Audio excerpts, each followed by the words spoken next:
This is my biography video on YouTube about Bruce Lee's son, Brandon Lee. To all people, in case you don't know, tomorrow would have been Bruce Lee's son, Brandon Lee's 50th birthday. He would have turned 50 if he was alive. Brandon Lee was born February 1st, 1965 in Oakland, California. The oldest to Bruce and Linda Lee. His father, remember, Bruce Lee was a really legendary, famous martial artist. And as soon as Brandon Lee could walk, he started teaching Bruce, and wherever he went, he would go with him. He taught him everything in martial arts, how to fight, everything he learned. And he wanted to follow in his father's footsteps.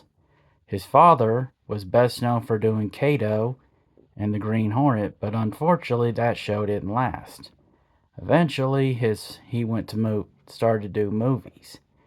The first movie was Fists of Fury. That became a big hit. Then came Way of the Dragon, where he co-starred with another legendary martial artist, Chuck Norris. His last movie, unfortunately, was Enter the Dragon.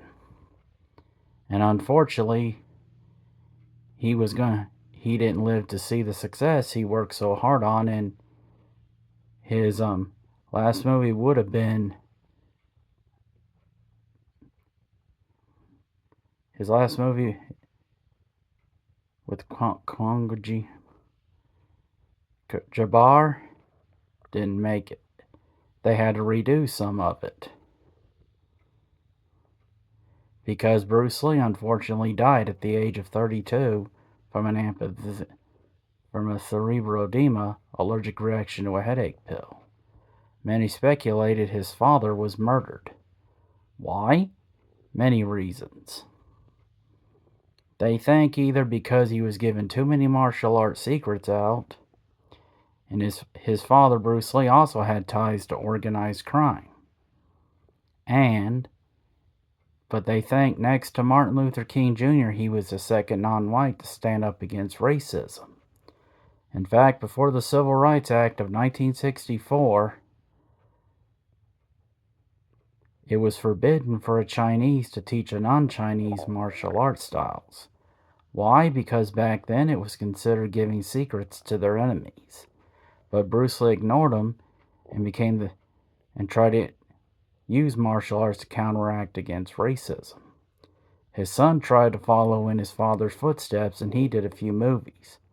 One of those was Showdown in Little Tokyo, where he co-starred with Dolph Lundgren. But his last movie, The Crow, unfortunately was his last one, because March 31st, 1993, he was half the age of his father. He was killed by a bullet that wasn't done right for The Crow. Only his mother Linda and his sister Shannon are the only survivors. And like I said, tomorrow, if he was alive, he would have been 50 years old. Happy birthday to the Prince of all martial arts. And God bless the whole Lee family. And remember what I just said. And may God be with all his children always.